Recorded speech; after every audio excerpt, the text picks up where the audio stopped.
काय झालं हो? काय विचार करायलाय? आणि असं का टेन्शनमध्ये बसलाय? अगं एकाचे 10,000 रुपये द्यायचे आहेत ग. त्याच्यात एवढं टेन्शन घ्यायसारखं काय? हे घ्या 10,000 रुपये. अगं पण एवढे पैसे तुझ्याकडे कुठून आले? अहो तुमच्याच खिशातले पैसे चोरून गोळा केलती आणि ते पैसे जर तुमच्या कामाला नाही आले तर त्या पैशाचा काय उपयोग?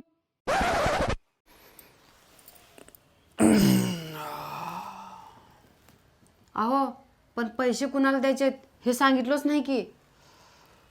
कोणालाच द्यायचे नाहीत पैसे. मग ते टेन्शन?